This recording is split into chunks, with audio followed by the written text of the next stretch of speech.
Idemo sada, dame i gospodo, u malu šetnju po koroniranoj planeti da vidimo kako se neki naši prijatelji snalaze u samoizolaciji. Dobroveče želimo Nikoli Škoriću, dobroveče Novi Sad. Kako je kod vas? Ima li korone?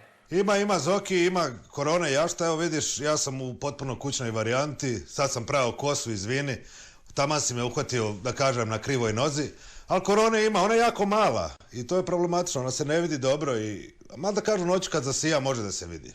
Pre samo nekoliko dana vidjeli smo predsjednica Skupštine Maja Gojković hvatala je boju u nekoj od divnih bašti novosadskih kafića. Nikola, kakva je situacija sada? Evo stvarno ne znam, ne mogu da kažem, nisam pratio, da kažem, tu doziranje bronzanog tena predsjedničke skupštine, tako da... Ne, Nikola, kakva je situacija sa kafićima i generalno pridržavaju li se ljudi izolacije? To te pitam, ne zanimaju nas boje Maje Gojković, jer ih stalno menja. Aha, to... Pa evo, znamo, kafići su zatvoreni, nema više izlazaka u kafiće, izolacija mislim da se narod dobro pridržava, što kažu dobro je malo panike našem narodu, pa onda da se, da kažem, bolje pridržavamo tih nekih upustava koje su sigurno jedino što svi možemo sada da uradimo. Ti i tvoja dvojica kolega, pošto imate državni posao, ne strahujete trenutno od otkaza, sada ste tako reći na nekom korona raspustu. Ali ako bismo zamislili sada Torbicu, Čvarkova i Boškića, šta bi oni imali da kažu na temu ove pošasti? Torbica, moj lik, on se verovatno izolovao u svojoj garsonjeri od 23 kvadrata, ali unutar same garsonjere postoji još jedan nivo izolacije.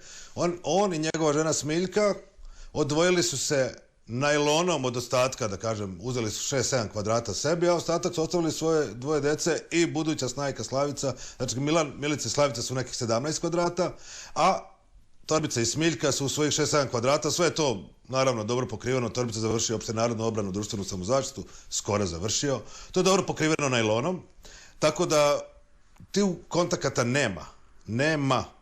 Čvarkov ne može nigde, on u prosjeku njegovo domaćinstvo ima preko 300 godina, ako računamo babu Šilovičku i njega, tako da on se zabarikadirao na Pejićim salašima, ali to je malo izvan grada, to je skoro salaš, tako da je tu izolacija mnogo lakša. I ono što je dobro za njih, oni prodaju piliće i mislim da sad prodaja piletine sigurno skočila. Treće, Boškić ne može da se odluči u koju, još uvek ne može da se odluči u koju od svojih kuća bi se smestio. Da li je to Kopaonik, da li je Zlatibor, da li je Krčedin, da li je Slankamen. U Crnu Goru ne može, u Budvu, jel? Tako da mislim da mu je ostao ovaj izbor. U svakom slučaju pozdrav svoj trojici. Reci nam na kraju kako ti i tvoja porodica provodite vreme u izolaciji. Pratite li nastavu na RTS-u, imali se vremena za neke hobije?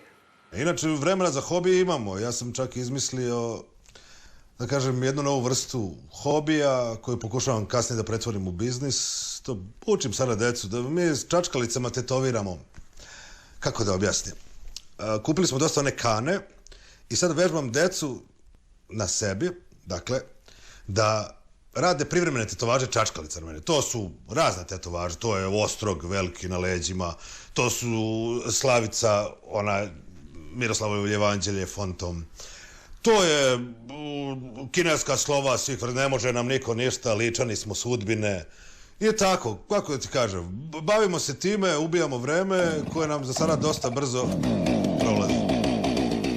Sine, ne možeš sada s motorkom. Tata razgovara telefonom sa... Sine, ne može motorka, poslije će čačka se pravi. Hvala Nikola i prijavljujem se za jednu tetovažu čim ovo prođe.